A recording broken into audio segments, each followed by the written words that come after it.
बिन्ते हवा Islamic education institute ख़वातीन का इस्लाही और तरबियती इदारा। और जनाब बड़ा ही इंटरेस्टिंग टॉपिक लेके आए, बड़े इंटरेस्टिंग गेस्ट के साथ। जनाब आज हम बात करेंगे जो मैरिज काउंसलिंग है वो क्यों ज़रूरी है, क्या क्या मसाले होते हैं। अच्छा, ये सब हमें पता है, हमारी सोसाइटी में एक नॉर्म बन गया है, जो जोक बनना है वो मियाँ बीवी पे बनना है। हालांकि जो मियाँ बीवी का रिश्ता है वो अल्लाह पाक को सबसे ज़्यादा पसंद है, लेकिन उसको एक मजाक बना दिया गया। अच्छा, उसका नतीजा क्या हो रहा है कि इन जोक्स की वजह से और जो भी मतलब सबसे ज़्यादा जो फॉर ग्रांटेड रिश्ता लिया जाता है ना, जिसमें कोई भी मेहनत करने को तैयार नहीं होता, जेनेरिक पर्पज़ में, वो मियाँ बीवी का रिश्ता होता है। और उसके ऊपर लोगों का इन्फ्लुएंस इतना होता है कि अगर मियाँ जो है वो बीवी के लिए कुछ अच्छा कर रहा है या कुछ सोचा ये तो बीवी के नीचे लगा हुआ है, मतलब अपने घर वाले ही उसको सपोर्ट नहीं करते या उसको इस तरह से मतलब शेम किया जाता है, कॉन्शियस किया जाता है कि वो ये चीज़ नहीं करे। और एग्जैक्टली इसी तरह जो बीवियाँ हैं उनका अपना रोल एंड रिस्पॉन्सिबिलिटी आता है कि जी वो जो मोहब्बत प्यार खलूस जो है वो क्या होना चाहिए। और एक चीज़ होती है जो किताबी बातें होती हैं, जो हमारी एक जो हम किताबों से पढ़ के आ जाते हैं, जी शायद एक अच्छी आइडियल लाइफ यही है कि जी आपको फूलों के बुकेज दिए जाएँ, बारिश हो तो फ़ौरन चाय का कप हाथ में आ जाए और खिड़कियाँ खुल जाए और हवाएं आना शुरू। क्या ये होता है या इससे आगे की कोई चीज़ है जो मियाँ बीवी का रिश्ता है? जनाब चलते हैं अपने गेस्ट की इंट्रोडक्शन की तरफ। हमें आज जनाब जो ज्वाइन किया है डॉक्टर शाहीन अख्तर हैं जो एक फैमिली काउंसलर हैं, उनके साथ जी यास्मीन ताहिरा हैं जो डायरेक्टर बिन्ते हवा भी हैं, मैरिज काउंसलर भी हैं। अस्सलाम वालेकुम शाहीन एंड यास्मीन, आपका thank you so much on such an important topic. लेकिन बड़े मज़े की बात है। अच्छा जी, आप लोगों के लिए ये अनाउंसमेंट है कि अगर आपके भी कुछ मसाइल हैं, वो ख़वातीन जो हमें देख रही हैं, अगर वो कुछ बात करना चाहती हो तो आई थिंक कि जो सबसे बेस्ट ऑप्शन होती है वो ये होती है कि आप किसी एक्सपर्ट से बात करो, और एक्सपर्ट भी वो वाला जो न्यूट्रल हो, जो बायस्ड अप्रोच नहीं हो। होता क्या है, जब आप अपने किसी ठीक है बड़ों को बिठाना चाहिए, उनसे बात करनी चाहिए, लेकिन जब आप अपने किसी करीबी रिश्तेदार से कोई चीज़ अपना इशू डिस्कस करते हो तो उसके अंदर उसके अपने पर्सनल इमोशंस भी इन्वॉल्व हो जाते हैं, जो शायद आपको सही बात या सही नतीजे पे पहुंचने में उतना हेल्प ना करें। तो अगर आपके भी कुछ मसाइल चल रहे हैं तो आप बात कर सकते हैं। मे बी हम आपको कुछ ऐसा मशवरा दे दें जो आपको आगे आने में कुछ अच्छी आपकी ज़िंदगी में पॉजिटिव चेंज लेकर के आ सके। आपकी तरफ चलते हैं डॉक्टर शाहीन। सबसे पहले तो मुझे ये बताएं, बड़े मज़े की बात आप हमें बता रही थी कि जो मैरिज काउंसलर है उसको लोग मिक्स कर देते हैं मैरिज ब्यूरो से, तो वो क्या सीन है? क्योंकि आप कह रही थी कि जी हम शादियाँ बचाते हैं, हम शादियाँ कराते नहीं हैं, लेकिन ज़्यादातर लोग जो है वो शादी कहते हैं करने के लिए करवा दें आप हमारी, करने का तो लोगों को बहुत शौक होता है लेकिन फिर आगे चलती नहीं उनसे। तो जी क्या कहेंगे आप? जी बिल्कुल ऐसा है कि क्योंकि फैमिली काउंसलर सोसाइटी में एक नया कॉन्सेप्ट है। इससे पहले नहीं था। इससे पहले ये था कि पंचायत सिस्टम में अपने लोकल एरियाज़ में लोग सुलह कर लेते थे या आपस में ख़ानदान के लोग आपस में सुलह कर लेते थे। लेकिन अब क्योंकि जैसे जैसे टेक्नोलॉजी बढ़ रही है, इंसान नफसियाती मसाइल का शिकार होता जा रहा है और तनहा होता जा रहा है, तो फैमिली काउंसलिंग की ज़रूरत पड़ती जा रही है ना। और ख़ास तौर पे सिर्फ मियाँ बीवी भी नहीं, बाकी ख़ानदान के दूसरे रिश्तों में भी। मेरे पास जो ज़्यादा लोग आते हैं वो इग्नोर्ड आते हैं, जो तवज्जो नहीं होती, पेरेंट्स काम करते हैं। तो बेसिकली फैमिली काउंसलिंग शुरू ही इसलिए किया गया ताकि जो रिश्तों को जोड़ा जाए। मियाँ बीवी का तो है ही, लेकिन इसके साथ साथ जो है ख़ानदान के जो दूसरे पेरेंट्स हैं, बच्चे हैं, बहन भाइयों के हैं, सास बहू का है, नंद का, तो ये सारे रिश्तों में भी बहुत ज़्यादा गैप आने लग गया है। तो फिर इस फैमिली काउंसलिंग की ज़रूरत इसलिए ज़्यादा पड़ गई।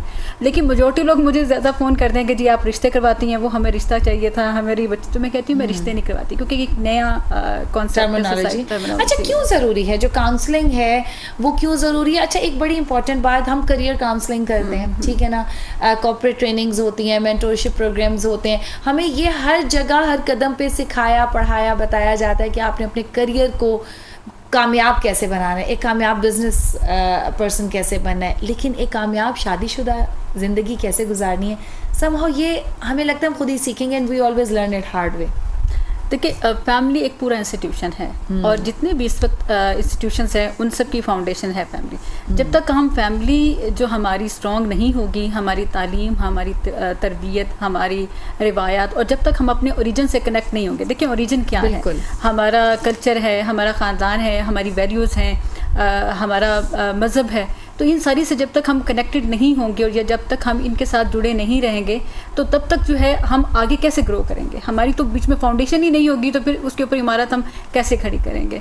तो इसलिए इसकी ज़रूरत बहुत ज़्यादा है। जब आपने कहा ना शाहीन के एक इंस्टीट्यूशन है, तो एग्जैक्टली अगेन जैसे कि आप अपनी जॉब में, अपने बिजनेस में अपनी एफर्ट डालते हो, अपनी मेहनत डालते हो, अपनी कॉम्प्रोमाइजेज, अपने सेक्रीफाइसेस डालते हो, डेली की एक एफर्ट होती है, लेकिन आप उसको करते एग्जैक्टली वही सारी चीज़ें आपको इस मैरिज इंस्टीट्यूशन में भी देनी पड़ती है, और उसमें भी एग्जैक्टली आपको आउटसोर्स भी करना चाहिए मशवरे। आपकी तरफ चलते हैं यास्मीन। अच्छा, हमने ये देखा कि पहले तो जनाब तलाक का जो वर्ड था ना वो बड़ा एक टैबू था, और तलाक याफ्ता खातून कलंक का टीका समझी जाती थी, लेकिन अब हमने ये देखा कि हमारे इस माशरे में तलाक की शरह तो है, तो खुला की शरह भी बहुत बढ़ती जा रही है, ख़वातीन खुद उठ के ये इनिशिएटिव ले रही हैं। तो आपको क्या लगता है ये जो बढ़ता हुआ खुला का रुझान है, इसकी क्या वजूहात हैं? जी बिल्कुल, आपने बहुत अच्छा सवाल किया है, और मैं बताती चलूँ कि मैंने ना लॉ ग्रेजुएट भी हूँ मैं इसके साथ साथ, तो इसमें कुछ कानूनी पेचीदगियाँ भी होती हैं जो मैं आपको बताऊँगी। कि आपने बहुत अच्छा बताया कि पहले तलाक की रेशो ज़्यादा होती थी और अभी खुला की रेशो बढ़ गई है, क्योंकि पहले तलाक जो होती थी ना एक वो बड़ा एक वो समझा जाता था, एक बुरी चीज़ समझी जाती थी हमारी सोसाइटी में कि ये एक बड़ी बुरी चीज़ है, और लोग इसको बचाने के लिए एफ़र्ट भी करते थे। जैसे बताया गया कि मैम ने बताया कि पहले घरों में काउंसलिंग हो जाया करती थी, बड़े के बैठ के कर लेते थे, बच्चों को समझा लेते थे, एक मामला सुलझा लिया जाता था। लेकिन वक्त के साथ साथ वो चीज़ इतनी बढ़ गई कि मुआशरे ने उसको मेंटली एक्सेप्ट कर लिया। तलाक हो गई है तो इसमें कोई बुरी बात नहीं है। हाँ, एक्सेप्शंस होती हैं जहाँ पे आपको वाकई ज़रूरत पड़ जाती है तलाक की, क्योंकि आप कहीं पे ऐसे चीज़ें हो जाती हैं कि आपको उस आदमी के साथ नहीं रह सकते हो, आपका गुजारा नहीं हो रहा होता है, तो आपकी तलाक की ज़रूरत पड़ती है। लेकिन आजकल खुला की रेशो जो है वो तलाक से ज़्यादा बढ़ गई है। उसके पीछे बहुत सारी रीज़न्स भी हैं। हम लोग, मैंने आपको बताया कि मैं लॉ ग्रेजुएट भी हूँ और मेरे फादर लॉयर, मैं उनको असिस्ट भी करती हूँ इस चीज़ में, तो हम लोग कोर्ट कचहरी में यही चीज़ें देख रहे हैं कि खुला जो है वो तलाक से बढ़ गई है, और उनके पीछे रीज़न्स भी इतनी कोई माकूल नहीं आ रही। मतलब कि हम लोग शादी करने का प्रोसेस भी आजकल सारा चेंज हो चुका है। पहले एक pre marriage counselling, pre marriage का एक पूरा प्रोसेस हुआ करता था, रिश्ते जाके देखा करते थे, एक फैमिलीज का आना जाना होता था, आप एक दूसरे के तौर तरीके देखते हैं, एक दूसरे की नेचर का पता चलता है, रख रखाव का पता चलता है, तो आप ऑलमोस्ट एक दूसरे की नेचर को पूरा जान चुके होते हैं। क्योंकि आजकल मैरिज ब्यूरोज बीच में आ गए हैं, आप मैरिज ब्यूरो के थ्रू या वो रिश्ता कराने वाली मासियों के थ्रू रिश्ते कर रहे हैं, तो आप फैमिलीज का इंटरेक्शन बीच में से ख़त्म हो गया। तो वो एकदम जब एक थर्ड पर्सन आके बीच में शादी करवाता है, आपको एक दूसरे की नॉर्म्स का नहीं पता, आपको एक दूसरे का कल्चर का नहीं पता, आपको एक दूसरे नेचर का नहीं पता, फेमिलियर ही नहीं होते। वो जब इस तरह से शादी होती है, वो एकदम से जब दो पर्सनैलिटीज़ या दो ख़ानदान एक दूसरे से मिलते हैं, तो वो सेकंड डे या थर्ड डे आफ्टर 1 मंथ इस तरह की चीज़ें शुरू हो जाती हैं। फिर लड़की कहती है कि मैं तो यहाँ पे सर्वाइव नहीं करूँगी। और फिर एक और भी हमारे सोसाइटी का कल्चर है कि हम लोग हक महर इतना लिखवा लेते हैं कि वो बंदा जो है वो तलाक ना दे। ये किसी चीज़ की गारंटी नहीं होती। लेकिन हमारे मुआशरे में जो एक माइंड सेट हो चुका है ना, हम लोग ज़्यादा जो है वो हक महर की अमाउंट इसलिए रखवाते हैं कि वो बंदा पे नहीं कर सकेगा और हमारी बच्ची सिक्योर रहेगी, उसकी तलाक नहीं होगी। उसका जो आफ्टर इफेक्ट निकलता है वो लड़कियों को फिर खुला लेनी पड़ती है। बिल्कुल, आपके साथ वहाँ पे जो भी प्रॉब्लम हो रहे हैं वो आपको फील करना, मतलब आपको फेस करने हैं। अगर आप फेस नहीं कर सकते हैं तो वो लड़की को खुद इनिशिएटिव लेना पड़ता है, वो अपना लेट को कर देती है। बिल्कुल। अच्छा, एक और बड़ी बात इम्पॉर्टेंट है ज़मीना कि अब जैसे हम कहते हैं जी तलाक की शरह बढ़ गई है, तलाक की शरह बढ़ गई, कुछ लोग ये भी कहते दिखाई देते हैं कि जी औरतों में बर्दाश्त नहीं रही। अच्छा, ये बात सच है। क्यों? क्योंकि जो बर्दाश्त का दर्स है, जो सबक है, वो औरत को ही बताया जाता है। तुम्हें वहाँ जाके रहना है, तुम्हारा जनाजा ही बाहर निकले। अच्छा, अगेन इसके अंदर वो बड़ी सख्त ऐसी चीज़ें, तकलीफ़ें बर्दाश्त करती रहती हैं। तो क्या आपको लगता है कि इज़ इट इम्पॉर्टेंट कि जो ये सबक है बर्दाश्त का, हौसले का, ये दोनों को दिया जाए? और जो मियाँ बीवी का रिश्ता है, अगर हम इसको कहें जो खुशगवार बनाना है, तो सब्र बर्दाश्त दोनों तरफ से होनी चाहिए, कॉम्प्रोमाइज़ भी दोनों तरफ से होना चाहिए, बिकॉज इंस्टीट्यूशन में तो सबकी इनपुट होनी चाहिए ना। जी बिल्कुल। देखें, ख़ानदान की जो बुनियाद है वो मियाँ बीवी हैं, और ऐसा नहीं कि एक बंदा ही सेक्रीफाइस करता रहे और दूसरा बंदा जो है उसकी केयर ही ना करे, उसको पता ही ना चले। तो दोनों का हर घर के हर मामले में, हर रिश्ते में, हर मामले में दोनों मियाँ बीवी का एक दूसरे के लिए कुर्बानी देना, एक दूसरे के लिए प्यार, मोहब्बत, एहसास बहुत ज़रूरी है। जैसे हम ये डिस्कस कर रहे थे कि इवन किचन में भी अगर मियाँ वीकेंड में भी अपनी बीवी के साथ, अब नॉर्मली ऑफिस जाते हैं, शाम को आके पूछते हैं कि आपने क्या किया, सारा दिन तो आप घर पे होती हैं, मैं तो सारा दिन ऑफिस में आता हूँ। तो मैं ये समझती हूँ कि वीकेंड पे मियाँ को किचन में ले जाया जाए, उसको दिखाया जाए कि आपकी वाइफ सुबह उठ के कितने काम करती है, आपकी वाइफ बच्चे भी देखती है, आपको भी देखती है, घर भी देखती है, और वो कितनी चीजें साथ साथ मैनेज कर रही होती है। वो वाली खवातीन की आप बात कर रही हैं जो कि मतलब कहीं वर्किंग वुमेन नहीं, जो वर्किंग वुमेन है वो वर्किंग वुमेन का वीकेंड भी नहीं होता, बिकॉज वो संडे को किचन में भी काम कर रही होती है, यू नो। वो उनका जो मर्द हजरात है वो तो संडे को छुट्टी बनाते हैं ना कि जी आज हमने जो है बहुत ज़्यादा काम किया और आज हमने जी बहुत ज़्यादा मेहनत की, लेकिन what about those working women?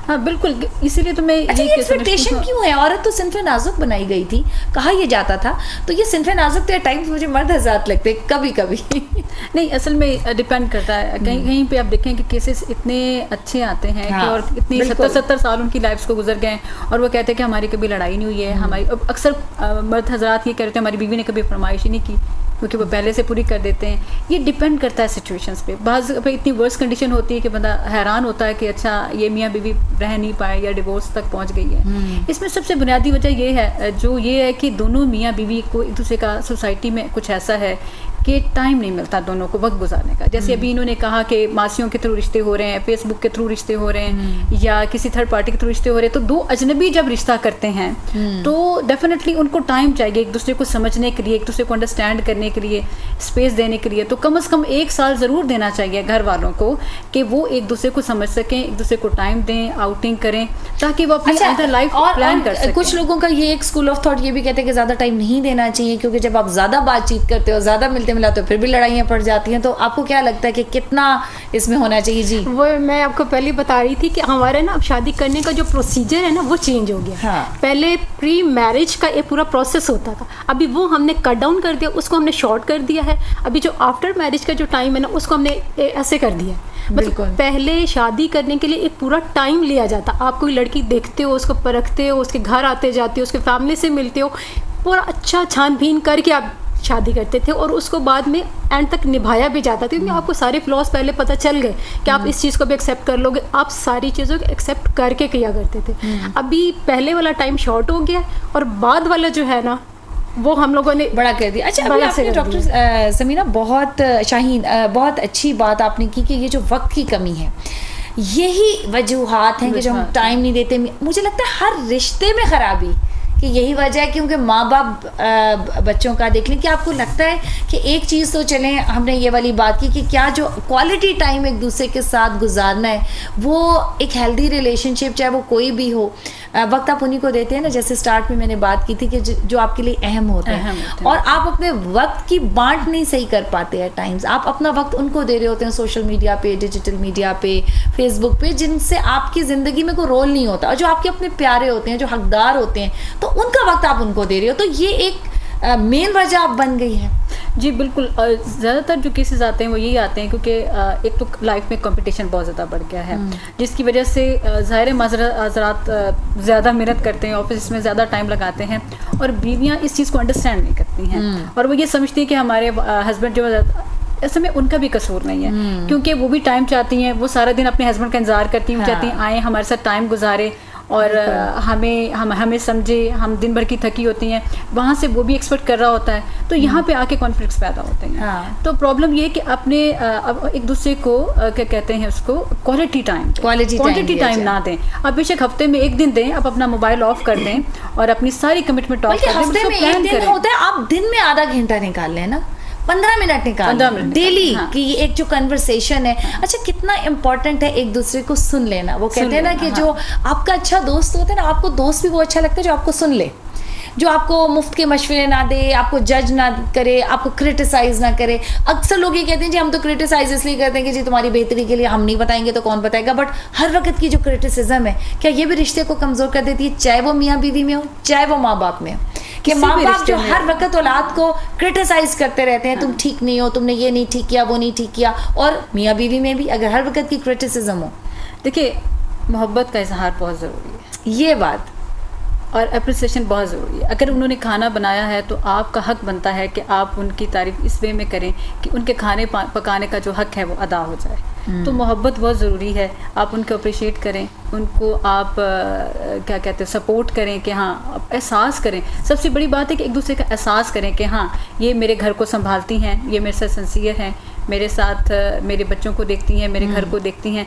जितना वाइफ समझती है उतना हस्बैंड को समझना चाहिए। बेसिकली तो ये तो दोनों की अंडरस्टैंडिंग प्रॉब्लम वहाँ आती है जहाँ एक बंदा एहसास नहीं करता। हम बातचीत करते हैं कि जी खुशगवार इज़्दिवाजी ज़िंदगी का सीक्रेट क्या है। सीक्रेट तो सिर्फ एक वर्ड में है, मोहब्बत।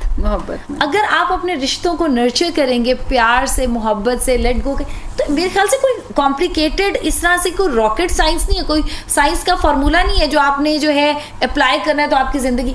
मेरे ख्याल से बड़ी सिंपल सा फार्मूला है कि आपने प्यार देना है। आपने अक्सर ये देखा होगा कि इस तरह की वीडियोस भी बनी हुई हैं कि अगर कोई बीवी इतने गुस्से में होती है तो हस्बैंड सिर्फ ये कहते हैं यार तुम गुस्से में बहुत प्यारी लगती हो, बहुत प्यारी, तो उसका गुस्सा एकदम झाग की तरह बह जाता है ना। और यही चीज़ होती है कि आप अगले को अगर प्यार के दो बोल बोल दो, वो कहते हैं ना कि अल्लाह पाक के लिए अपनी लड़ाइयाँ हार जाओ, मतलब आप अपने रिश्तों में को रिश्ते बचा लो, लड़ाई हार जाओ, तो ये भी तो एक बहुत बड़ी चीज़ है। और मेरे ख्याल से यही उसका क्या कहना चाहिए कि लुबे लुबाब है कि आप मोहब्बत है, हर चीज़ का आंसर प्यार है, हर चीज़ की दवा। वो कहते हैं ना, बाबा जी फरमाते हैं कि जी अगर मर्ज क्या इलाज क्या है तो बाबा जी ने कहा मोहब्बत, और अगर फिर भी दूर ना हो तो उन्होंने कहा दवा की मिकदार बढ़ा, थोड़ी मोहब्बत बढ़ा। अच्छा, एक और चीज़ आपकी बड़ी इंपॉर्टेंट है जिसमें मैं कहूँगी कि आप अपना ज़रा व्यू पॉइंट दें कि एक तो चले हो गया कि जी हम लोग टाइम नहीं देते, एक और जो बहुत बड़ी वजह होती है क्लैशेस की, रिश्तों के ख़राब होने, हर रिश्ते में वो होते हैं कंपैरिजन्स, कि जब हम दूसरों के साथ कंपेयर करने लगते हैं, चाहे वो माँ बाप हों, दूसरों के बच्चे अच्छे लग रहे हैं, फलाने के बच्चे ने तो डॉक्टरी की डिग्री मुकम्मल कर ली, तुम नालायक कभी बैठे हुए हो, दूसरों के बच्चे फलाने के माँ बाप ने तो नई गाड़ी लेके दे दी, आप मुझे जेब खर्च नहीं दे रहे, मियाँ बीवी में कंपैरिजन्स। तो कंपैरिजन्स कितना रोल अदा करते हैं रिश्तों को ख़राब करने में? बहुत ज़्यादा रोल प्ले करते हैं। और आजकल सोसाइटी में तो यही चीज़ सबसे ज़्यादा जो आ रही है ना, ख़ास तौर पे हस्बैंड वाइफ के अंदर कंपैरिजन आ गया है। वही जो एक आजकल टर्म चल रही है जेंडर इक्वालिटी की, या फिर मर्द औरत की इक्वल है, एक मुकाबलाबाजी आ गई है। No doubt as a male and female दोनों इक्वल हैं, इसमें कोई शक नहीं है। कुदरत ने बनाया है इक्वल मर्द और औरत को, लेकिन उस डिफरेंस कहाँ पे आ जाता है? रोल आपका डिफरेंस डिफाइन करते हैं। आपका अब हस्बैंड वाइफ एक कॉन्ट्रैक्ट है, आप एक कॉन्ट्रैक्ट में आए, एक पार्टी डिफाइन हुई है, और जहाँ भी कहीं दो लोग होते हैं वहाँ पे एक लीडर होता है। और अल्लाह ताला ने कुदरती ही मर्द के पास एक लीडरशिप दे दी है, हम उसके साथ मुकाबला नहीं कर सकते। एज अ इंसान हमें वो अहमियत मिलती है घर में, एक इंसान की जो बुनियादी ज़रूरत है, खाना पीना, कपड़े, ईच एंड एवरीथिंग, वो पूरी होती है। इसके अलावा जिसको हम कम्पीट करने जा रहे हैं ना, वो हमेशा वो अब कुदरत का कानून है, लीडरशिप मर्द के पास है, अब उसको हम कम्पीट करेंगे तो fight with nature is always loss. अच्छा, हम एक और ये भी है कि आपको बराबरी नहीं मांगनी, आपको अपने हकूक़ मांगने। क्या आपको लगता है कि औरत को उसके हकूक़, चलो जो इस्लाम ने दिए हैं, ठीक है, वो हमें मिल रहे हैं, और अगर सारे हकूक़ इस्लाम वाले ही दे दिए जाएं तो ज़िंदगी खुशगवार हो जाएगी। तो ये मर्द हजरात को भी सोचने कि बराबरी ना मांगी जाए, लेकिन हकूक़ तो दे दिए जाएं। अब उस हकूक़ में हमसे ये तवक्को की जाती है तमाम ख़वातीन से कि जी हम लेट गो कर दें अपने हकूक़ भी। क्यों? प्यार और मोहब्बत के नाम पे ये काम भी करवाए जाते हैं। तो यहाँ ये भी तो समझाने की ज़रूरत है कि नहीं, जो हक़ है वो देना पड़ेगा। देखिए, हक़ के साथ फ़राइज़ भी साथ जुड़े हुए हैं। नहीं, फ़राइज़ तो हमेशा से बताए जाते हैं ना कि औरत के फ़र्ज़, अच्छी बीवी का फ़र्ज़ क्या है, अच्छी बहन का, अच्छी माँ का, अच्छी बेटी का, जो फ़राइज़ है ना, उनके ऊपर मुझे लगता है औरत के मामले में ख़ास तौर पे बहुत फोकस है। उसे बताया जाता है, कहीं ना कहीं कोई भी ख़राबी आती है जनरल पब्लिक में ये होता है, अच्छा अगर वो गुस्से का तेज़ है तो तुम ये कर दो, यू नो, अच्छा अगर उसने मतलब अगर जेब खर्च नहीं देता तो तुम सब्र कर लो, यू नो, तो ये चीज़ की जाती है। लेकिन क्या ये टू वे क्लैप होनी चाहिए कि फ़राइज़ बिल्कुल पहले आते हैं, बहुत दर्जा है अल्लाह पाक ने दिया है, लेकिन क्या कॉम्प्रोमाइज़ का दर्ज सिर्फ ख़वातीन के लिए, या उनके हकूक़ देने पे मर्दों को भी की थोड़ी ट्रेनिंग होनी चाहिए? ये चीज़ तरबियत में आती है कि जब प्री मैरिज का, पहले मैं एक वर्ड यूज़ किया, प्री मैरिज काउंसलिंग का एक तरबियती प्रोसेस जो होता है ना, वो आपके घर से ही स्टार्ट हो जाता है कि बच्चों को शुरू से ही सिखाया जाता है कि बेटा आपने कल को शादी करनी है। जब यूनिवर्सिटी से बच्चे निकलते हैं ना, तो उनका जो फोकस आजकल बना दिया गया ना, सिर्फ करियर के ऊपर बना दिया गया। हालांकि दो चीज़ें ज़िंदगी में बहुत इंपॉर्टेंट है, एक शादी और दूसरा करियर। जिस तरह हमें करियर बहुत सोच समझ के करते हैं ना कि हमें इसके बाद करियर कौन सा चूज़ करना है, इसी तरह हमें लड़की भी बहुत सोच समझ के चूज़ करनी होती है। तो जिस तरह करियर के लिए हम अपनी पूरा माइंडसेट बनाते हैं, तरबियत करते हैं, स्किल्स सीखते हैं, ट्रेनिंग्स लेते हैं, इसी तरह शादी के लिए भी एक बच्चे की तरबियत घर से स्टार्ट होनी चाहिए। बेटा चाहे वो लड़की है चाहे वो लड़का है, उसको बताना चाहिए बेटा बीइंग बेटी आपका और रोल है, यहाँ पे आप अभी बेटी हो मेरे पास।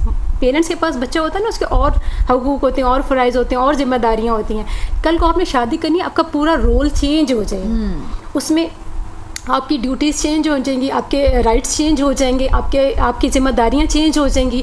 आपने अपने आप को उस तरह से मोल्ड करना है। जब हम पीछे से ये चीज़ सीख के आएंगे ना, तो हमें आगे जाके वो उस चीज़ में एडजस्ट होने में इतना प्रॉब्लम नहीं होता। और ये चीज़ सिर्फ एक बच्चे के लिए ज़रूरी नहीं है। जब तक मेल एंड फीमेल दोनों की इक्वल तरबियत और इक्वल अंडरस्टैंडिंग इस डेवलप नहीं की जाएगी, वो रिश्ता सर्वाइव नहीं कर सकता। अच्छा, ये जो हमारा जनरल एक परसेप्शन है ना, वो कुछ माइंडसेट ऐसा है कि जी जब भी लड़की ही देखने जाई जाती है, लड़का तो देखने कभी यहाँ जाने का रिवाज ही नहीं है, हालांकि दोनों की एक इक्वल वो होनी चाहिए। लेकिन जी एक होता ये कॉन्सेप्ट ये है कि जी देखने में तो कैटरीना हो लेकिन घर में मासी जरीना हो। तो ये जो ये वाला कॉन्सेप्ट है, इस माइंडसेट को कैसे हम चेंज करेंगे? क्योंकि अभी भी मतलब अगर आप general, if we don't talk about specifics कि जी कुछ स्पेसिफिक ऐसे घराने हैं जो बड़े अब जो हैं सिविलाइज्ड हो गए हैं, उन्होंने मैच्योर हो गए, ग्रूम हो गए, एक्सेप्टेबिलिटी बढ़ गई, लेकिन जो जेनेरिक्स हैं वो यही माइंडसेट प्रेवेलेंट है। तो ये माइंडसेट कैसे चेंज होगा हमारी सोसाइटी का कि नो मैटर आपके पास कौन सी डिग्री है, आपने वो भी चाहिए, पढ़ी लिखी भी चाहिए, टाइम्स तो जॉब वाली भी चाहिए होती है, ये क्राइटेरिया होता है कि जॉब भी करती हो। देखिए, हर चीज़ जैसे मैंने आपको कहा तरबियत में स्टार्ट होती है। तरबियत कौन करता है? पेरेंट्स करते हैं। और ये चीज़ हमारे पेरेंट्स को अंडरस्टैंड करनी चाहिए कि अगर हम अपनी बच्ची को कैटरीना बना रहे हैं, देखिए कैटरीना पेरेंट्स ही बनाते हैं ना। एक स्पेसिफिक हमने एक मिसाल दी कि देखने में बड़ी प्यारी हो, पढ़ी लिखी हो, मॉड हो, लेकिन घर में मासी जरीना। मैं भी एग्जांपल ही दे रही हूँ। अब जिस फैमिली बैकग्राउंड से आप इस तरह से पॉलिश होके आ रहे हो, तो वो उस चीज़ की दूसरी पिक्चर भूल जाते हैं कि इस बच्चे ने कल को शादी भी करनी है। और शादी के लिए आप देख लें, हम यूनिवर्सिटीज़ में जाते हैं ना, तो बच्चियों के माहौल बिल्कुल और होते हैं। लेकिन जब शादी के लिए हम लोग कुछ ऐड डालें या किसी को थर्ड पर्सन को रिश्ते के लिए भी बताएं ना, तो हम अपने जो वो पूरे वो क्या रेज्यूम में है ना शादी वाला, वो बिल्कुल बदल लेते हैं। बच्ची जी इतना पढ़ी लिखी है, घर के काम काज कर लेती है, सोमो सलात की पाबंद है, क्वालिटीज़ बिल्कुल डिफरेंट हो जाती हैं। अब वो बंदा सोचता है कि मैं जब यूनिवर्सिटी, ये बच्चियाँ यूनिवर्सिटी में पढ़ के आ रही हैं, जनरल परसेप्शन है, वहाँ पे ये कैसी थी और अभी यहाँ पे इनकी बिल्कुल माइंडसेट ही चेंज हो गई है। देखिए, हम लोग जब बच्चे को ग्रूम कर रहे हैं ना, हमें दोनों को बैलेंस लेके चलना है। अभी क्योंकि आजकल टाइम चेंज हो चुका है, कैटरीना भी चाहिए और मासी जरीना भी एक ही पैकेज में चाहिए, ठीक है, इसमें नो डाउट है। लेकिन हमें दोनों को कॉम्बिनेशन पेरेंट्स ने कंबाइन करना है इस चीज़ को, और दूसरा हमारे स्कूल और यूनिवर्सिटीज़ को इस चीज़ में रोल प्ले करना है कि उनकी तरबियत में ये रोल प्ले करें कि वो असल में हमारे जो रिश्ते में सारा कुछ हो गए हैं, नीड बेस्ड हो गए हैं। जी, बहुत बहुत शुक्रिया शाहीन, डॉक्टर शाहीन आपका, तहमीना आपका, बड़ी मज़ेदार किस्म की स्पाइसी सी हमारी गुफ्तगू।